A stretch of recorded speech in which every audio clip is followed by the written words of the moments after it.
Hello everybody, my name's Starraptor and welcome to another episode of Recap of Thrones. This show is all about breaking down every episode of Game of Thrones and speculating. So this episode is titled Home, and it is episode 2 of season 6. So before I get into it, spoiler warning guys, there's a huge revelation in this episode. So please, if you have not watched the episode, go ahead and make sure you watch the episode first. So I'm going to give you a countdown.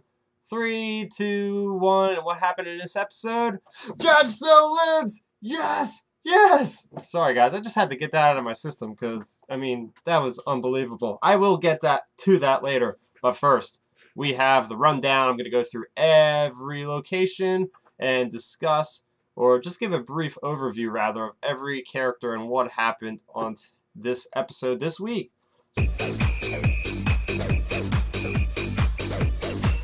So first off, we have Beyond the Wall. So we have Bran, who we haven't seen in over a season. Last time we seen him was season 4 finale, I want to say. Yeah, so he's been gone for a while. He's definitely grown a little bit if you take notice. Poor Hodor, I mean, he's got to carry that guy around.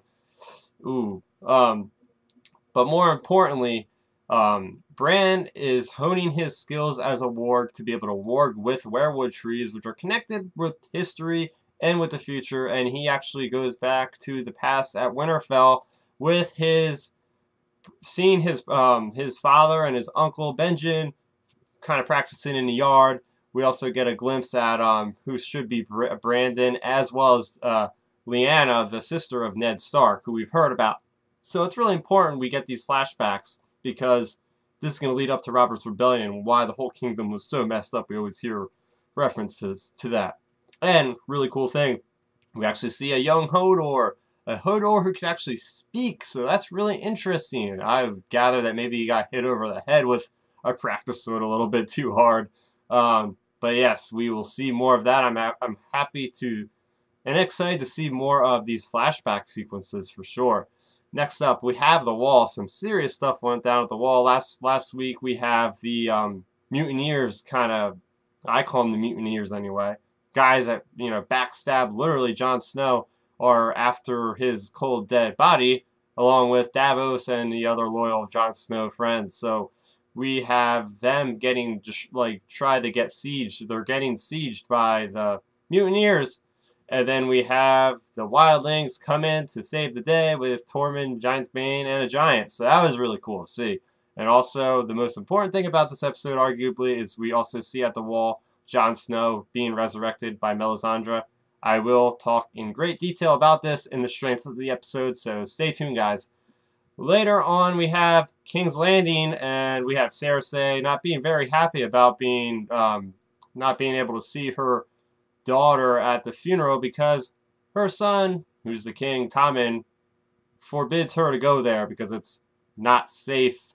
So she actually reluctantly accepts that and stands down. And then we also have Jaime threatening the High Sparrow in King's Landing, or in Baelor Sept rather. Yeah, they are in King's Landing, but he's in a Sept, and he threatens the High Sparrow because there's too much of a power struggle going on now. These faith militant guys are really making a stand for themselves, and as the guy says, the High Sparrow, he says something about, as each of us singly are nothing, but when we unite, we can topple an empire, or something to that extent. So, that's going to be a really interesting part. I mean, a lot of the characters have moved out of King's Landing.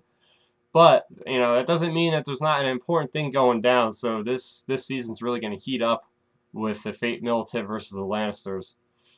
And then we do have Tommen, who is reconciling his actions for not intervening with Cersei during her shaming walking through King's Landing naked. So he is apologizing as best as he can to get back on his mother's good side.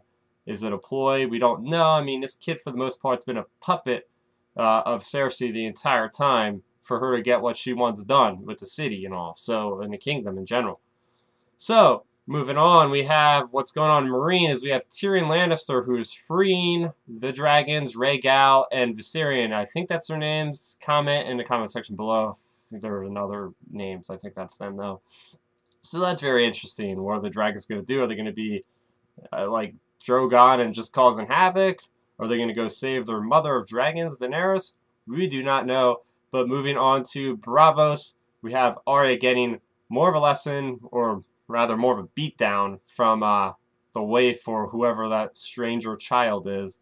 But then Jaqen H'ghar appears and actually does another test with her, and he says, I will provide you with food, I will provide you with shelter, and lastly, and most importantly, I will provide you with your vision again if you say your name. But she is saying she is no one. She is being very convicted in her abilities to carry this through and gain the power of the Faceless Men. So that is what happens with Arya. Also, at Winterfell, we have Ramsay killing good old Roose. I mean, this season's going crazy so far. All these character deaths is just, it's just crazy. We had, Prince Doran last week, and now we have Roose Bolton this week. As soon as Roose told Ramsay that he was his first son or whatever, he would always be first or something. That was it.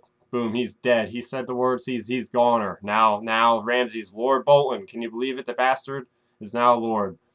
Going on around Winterfell in some proximity of some sort, we have Theon talking to Sansa about actually going back to he's going back to the Iron Isles because Sansa says, hey, you can come with us.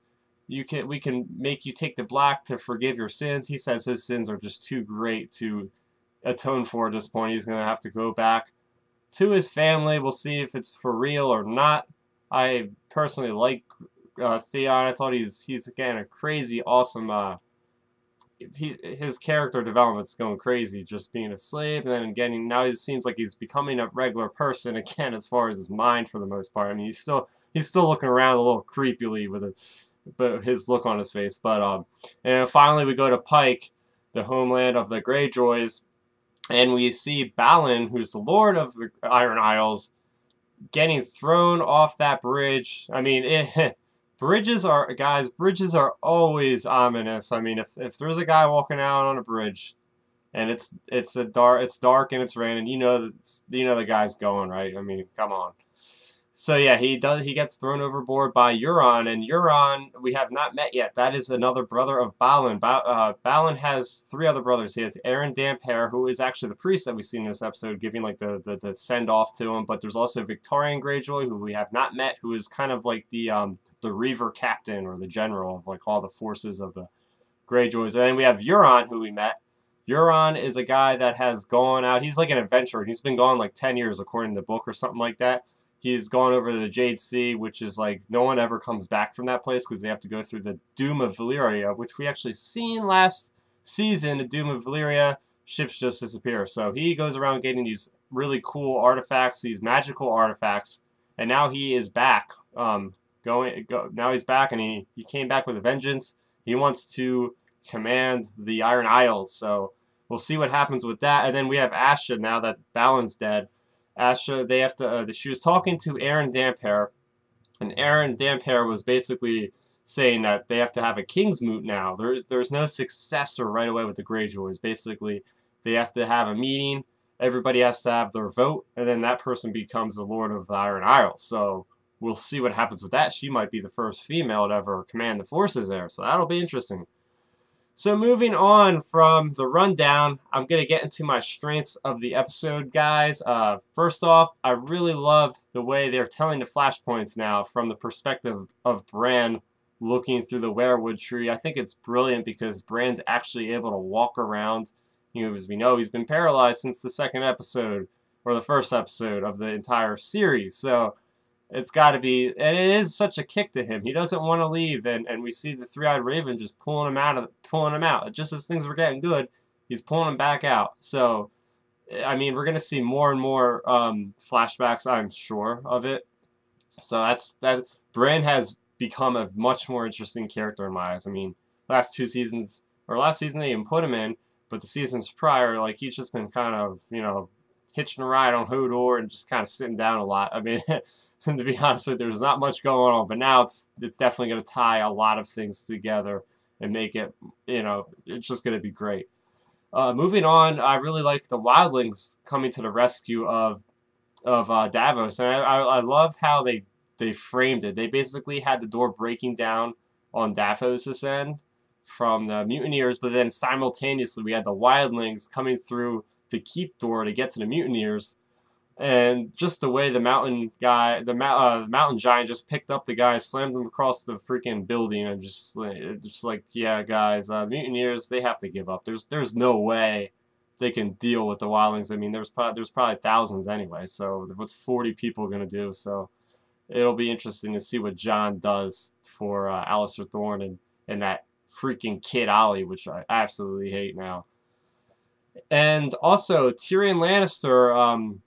I'm going to go back to talk about how he freed the dragons. I loved how he approached the dragons, reciting a story from his childhood over at where he comes from as a Lannister. I forget the name of the city. It's all the way in the west. Guys, you can just correct me in the comment section below because it's not coming to my memory right now. But anyways, he's talking about basically about how he wanted a little dragon when he was little, and he uses that to like kind of gain him courage. Which, holy crap, who in their right mind approaches two dragons that have been in captivity? I mean, those things. Come on, we've seen what they did to the those noble people of the Marine palaces and getting charred to bits. But yeah, absolutely awesome, Tyrion. I love the fact that Varys was standing up there the whole time, like 300 feet away. Like, I'm not getting involved with that. No way.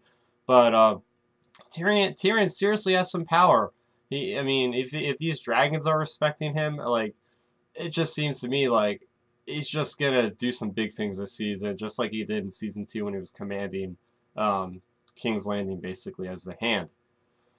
And moving on to somebody that I don't think anybody likes. I mean, put it this way, I love to hate him, is Ramsay Snow. I actually hate this character more than Joffrey. I mean, it is so hard to top a character like Joffrey, but guys, I hate Ramsay more than Joffrey, and I've been saying this since I've read the books. I always even hated him more than Joffrey in the books, and they've done a great job of making us hate Joffrey. I mean, there's so many reasons why, but Ramsay now, this guy has no logic, really. I mean, he just kills people that he doesn't even need to. Honestly, like, he could have just did something, send them away. But nope, I'm going to make sure you're dead by getting mauled apart by some hounds. Even my brother that just got born like 30 minutes ago. Absolutely. This guy is just, I hate this guy so bad. He's got to have a bad end to him. I mean, so, let's actually, guys, let's theorize in the comment section below. How do you think Ramsay Snow should die? The bastard of Bolton, and he's literally a bastard. So, all right, and moving along, we have the scene. Now, this scene's, I love this scene right before Jon Snow's resurrection between Davos and Melisandre. We have Davos and Melisandre essentially swapping positions of ideals. So you have Davos, who's basically for the Lord of Light powers, and he's been against them since episode 1 of season 2 when he first meets Melisandre. He's always like, kill the Red Woman, she is saying terrible things and cursing us and making us die, and now he's embracing her power because Jon Snow is such an important player in Westeros and the entire world, really, that he needs to get awoken, basically, or resurrected rather. But then you have Melisandre, who has just lost all confidence. We see her just sitting there all frail looking, staring at the fire, and just, I don't want to do this. I've never done it before, yada, yada, yada. And they eventually agree. But I thought it was cool seeing those two characters kind of swap. And finally, Jon Snow, guys. I mean, like I said, like in the books, he's dead. You know, he is not being resurrected in the books. So me seeing this was amazing. I mean, yes. We've seen a lot of, if you're on the internet at all, you probably heard rumors that, oh, he's been on set a lot. You know, me and myself, I try to avoid any kind of rumors and spoilers, especially around this show anymore. I want to stay surprised, especially now that the books are not, the show's past the book, so everything is new for me at this point. I want to keep it that way. And at first, I didn't like the whole idea of when I first heard the rumors, I was like against Jon Snow being resurrected. I'm like, oh, that feels cheap to me. Like, come on. I mean, but it's not like they haven't done it before. I mean, look at Thoris Amir. The guy got resurrected like 8 times. And even Melisandre kind of referenced that when she said, I met this priest that, you know, kind of did the same thing. But Jon Snow, he's going to have, it's a huge impact. I mean, sort of in a way. I mean, most people don't think he's even dead at this point. Most people, you know, they think he's still Lord Commander because it's not much time has gone by. Probably a couple days, if that. Like, maybe it's only been one day. I mean, how long have they really been in that little shed protecting him?